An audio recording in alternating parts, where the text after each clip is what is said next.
Welcome back, Pre-Calc. Today's objective is to find the dot product of two vectors and also apply the dot product in a couple mathematical applications. I've got the checklist on the screen. You know what to do from here. All right, I've got a warm-up for you, but I want you to take this part by part. So what I'd first like for you to do is find the component form of this vector that's got initial point 1, 2, and terminal point 4, 6. So just try part A for me. Click continue when you're ready to see the answer.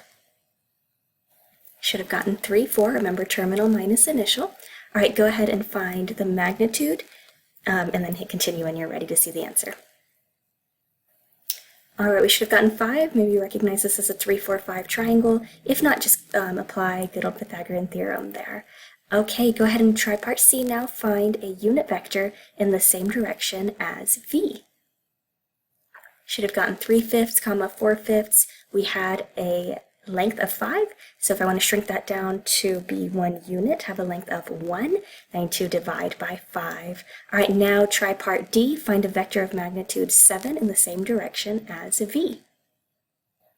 We should have gotten 21/5, 28/5, just multiplying basically what we got in part C by 7. Okay, and then find the direction angle of V for me. Don't forget to adjust for your quadrant. All right, we should get 53.130 degrees. I did put this plus 0 because I just want you to be cognizant that unless you are in quadrant 1, your calculator is not going to spit out the right angle for you. So kind of two things when you're typing this in the calculator. Number 1, make sure you're in degrees, and number 2, make sure you adjust for your angle. I still put that plus 0 even if I'm in even if I'm in quadrant 1, because that kind of reminds me to think about what quadrant I'm in each time. Okay, we're going to start out with the definition. I'm going to force a pause on your screen and just write dot product definition in your notes for me.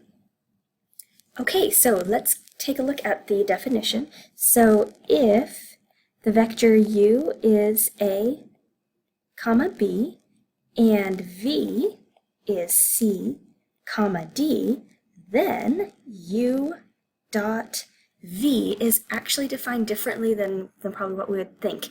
So if I want to take the dot product of two vectors, what I do is I actually multiply their x components together, so I would have a times c, and then I add the product of their y components together, so let's do it in order, b times d, okay? So this is actually not giving me a new vector, this is giving me a scalar, just a number, okay?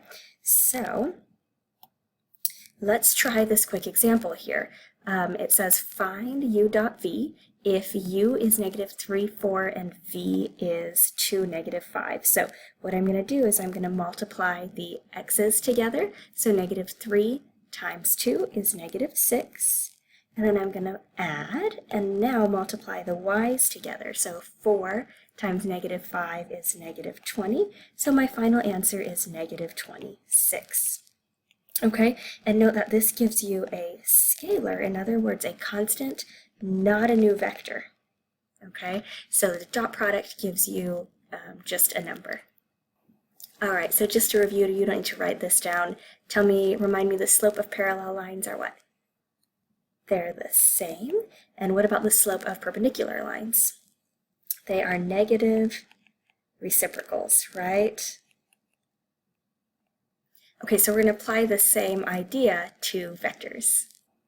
All right, would you write the vector -3, 5 in component form for me in your notes? Now, I've also got it drawn to the right here. What would you say the slope, and I'm going to put that in quotation marks, what is the slope of this vector? Well, notice I've gone like down 5 to the right 3, right? Rise my y, overrun my x. So I'm going to say the slope is 5 over -3, or -5/3, right? So let's say that I want to find a parallel vector. So I need a vector with the same slope or negative reciprocal slope. I need a vector with the same slope. So obviously answers will vary here, but one we could do, for example, would be +3, -5, right? Let's come up with some others. What if we multiply everything by 2? I would have -6, 10. I'm multiplying this original by 2. And if I take rise over run here, I'd get 10 over negative 6, which is indeed negative 5/3. So it has the same slope, right? I could also multiply everything by negative 2. I could have positive 6 comma negative 10, right? Any of these would work. Notice that every time you do y over x, rise over run, you're going to reduce to negative 5/3. So they will all have the same slope. In fact, let me take that last one we did here, this 6, negative 10, and let's graph it. So I graphed the vector 6, negative 10. This is 6.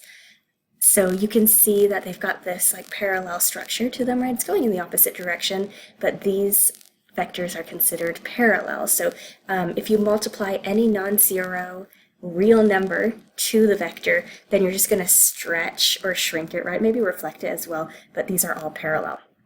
Okay, now what if I asked you to find a perpendicular? In vector speak, this is also called an orthogonal vector. You may also see the word in calculus normal. Okay, so normal, perpendicular, orthogonal are all synonyms in math. So now what would we want our slope to be? The same as our original, which was negative 5/3, or negative reciprocal?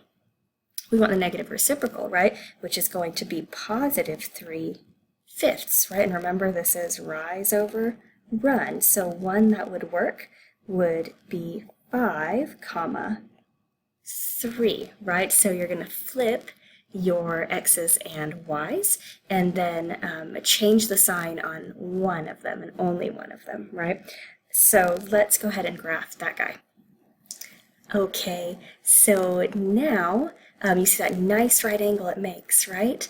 Another one we could do, what if so we're going to flip, you know, the 5 and the negative 3, but what if we switch the sign on the 5 and keep the sign that was the negative 3, right? Let's graph this and see how we did. So again, you can see this nice right angle there, right? And again, notice if we do y over x, here we get 3 over 5, which is what we want, right? If we do y over x here, we get negative 3 over negative 5, which again reduces to 3 over 5. So for all these parallel, we had this same slope of negative 5/3. For the orthogonal, and again, answers will vary. We could, that orange and that pink vector that we have, we could stretch or shrink those, but the idea is that their slopes are negative reciprocals of what we started with. All right, I'm going to force a pause on your screen. Just go ahead and write these two vectors and let's check to see if they are orthogonal or not. Okay, we're back. Now remember, orthogonal, does that mean parallel or perpendicular? That means perpendicular. Also, you may see the word normal. So let's just find their slopes, and remember, slope is x over y or y over x? Y over x, right? Rise over run. So this has a slope of 4 over 10, in other words, 2/5. This guy has a slope of negative 5 over 2. Are those indeed negative reciprocals? Yes, so those two are orthogonal, or also known as perpendicular or normal. Now, what I want you to notice is, what if you take the dot product of u and v? Remember, dot product, multiply the x's. Let's see here.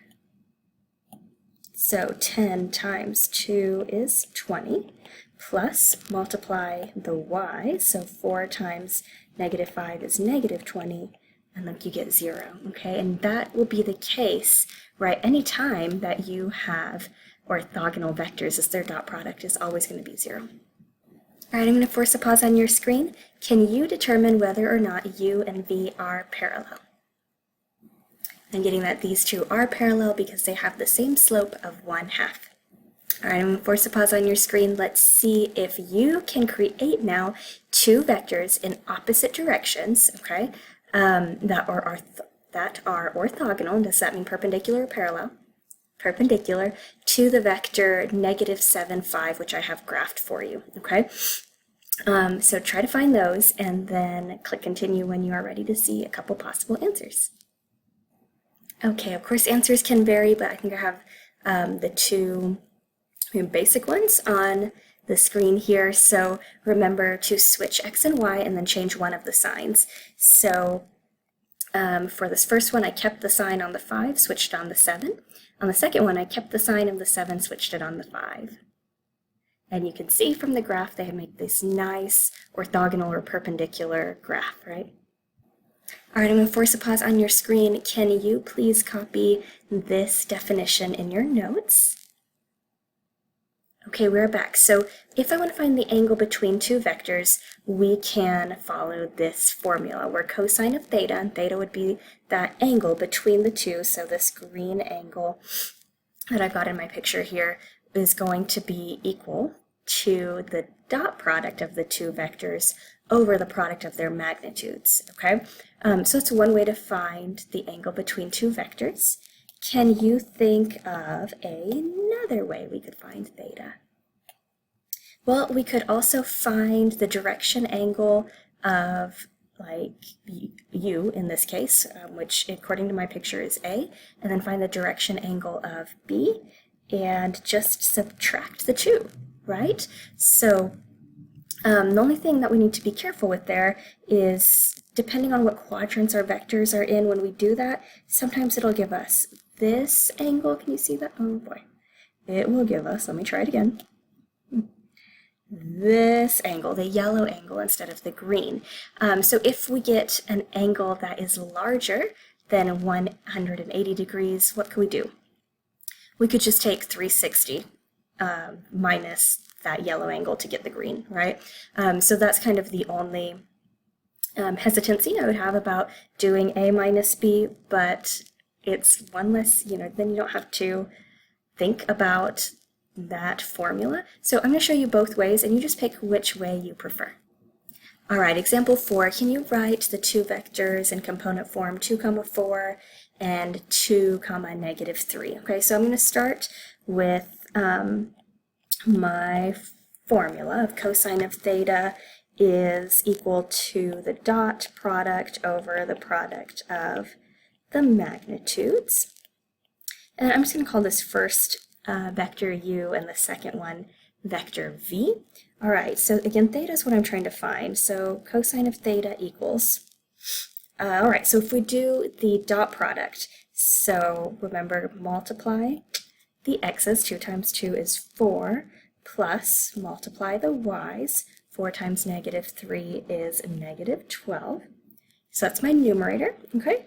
And then let's find the magnitude of these vectors. So the magnitude of vector u, if I square the x component, that is 4, square the y component, that's 16, and 4 times 16 is 20, and I'm just leaving it like that.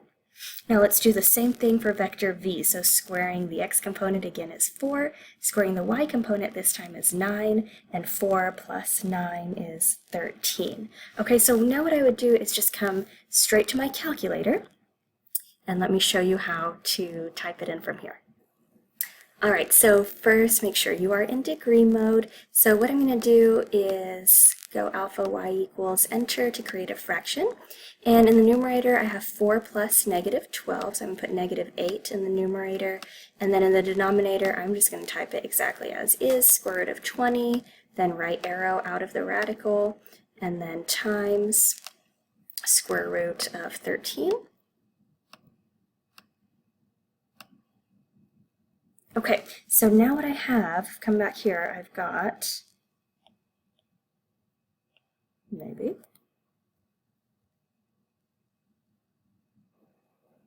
I ran out of charge on my pencil. So I've got cosine of theta is equal to that -0.496. So if I want to get theta by itself, I would say that theta is the inverse cosine of -0.496. So how to do that in the calculator and not round prematurely, I'm just going to go second cosine, and then if you go second and negative, it grabs your previous answer. Again, that way you're not rounding too early. And hit enter, and I am getting 119.744 degrees if you truncate, 0.745 degrees if you round, okay? All right, so that is how to do it with the formula. Now, let's go ahead and try just finding the direction angle of u and the direction angle of v and subtracting our answers, okay? So let's do u in blue. So theta, let's call this, let's call it a.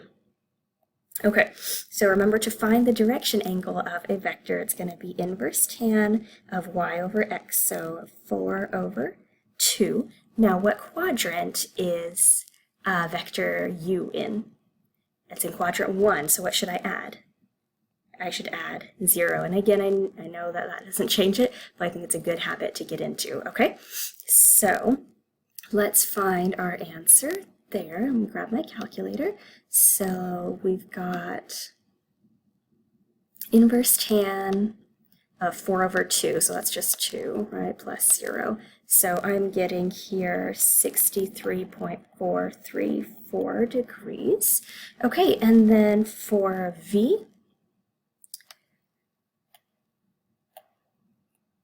let's call that angle B. So that's going to be inverse tan of -3 over 2.